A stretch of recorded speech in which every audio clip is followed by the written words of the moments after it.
Hi, welcome to the Oneonta Theater film series. My name is Nathaniel Bowman. I'm an assistant professor up at SUNY Oneonta. I teach classes in film production and film studies, and I'm here just to talk a little bit about The Big Lebowski, the movie you're going to be watching tonight. The Big Lebowski is one of those films that has become a major cult film. And like many cult films, when it was first released, it didn't exactly receive rave reviews from critics. The reviews were mixed at best, and box office returns were kind of underwhelming. Since its release in 1998, however, it has inspired a very substantial cult following. So we have every year the Lebowski Fest is held in several different cities across the United States. The movie has also inspired two religions that I know of, one Dudism and also the Church of the Latter-day Dude. When I was thinking about this movie, I was wondering, what makes a film a cult film? And Umberto Eco, the great literary critic and novelist, has a really good essay about cult film. And he's talking mostly about Casablanca. Casablanca is sort of his iconic cult movie. But he claims that a perfect movie gives you sort of a central idea, a central theme, and one sort of powerful emotion that sort of seems to unify everything. And a perfect film exists in our memory as a unified whole. A cult film, on the other hand, seems to be somewhat disjointed, that it gives us multiple ideas and references very disparate things. And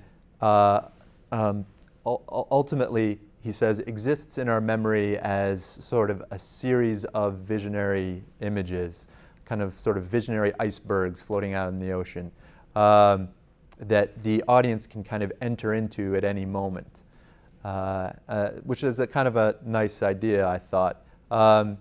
And so he said that cult films revel in their kind of what he called glorious incoherence.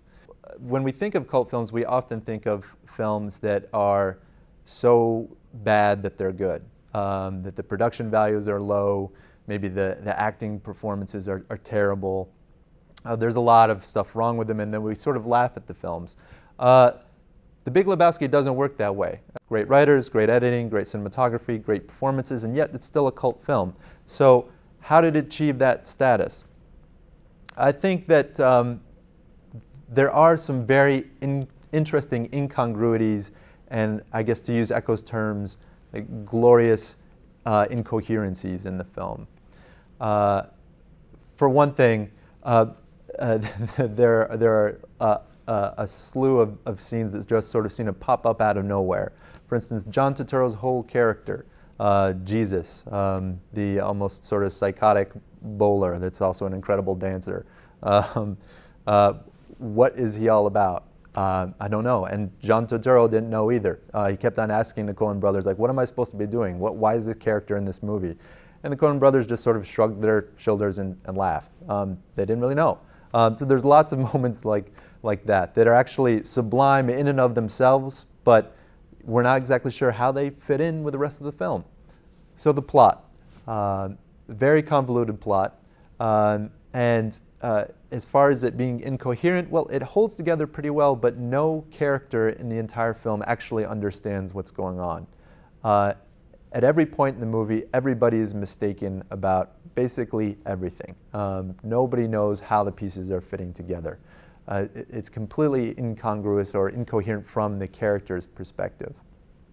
So if you haven't seen the film before, I hope you enjoy your introduction to the dude, Jeffrey the Dude Lebowski. And if you have seen the film before, well, the dude abides.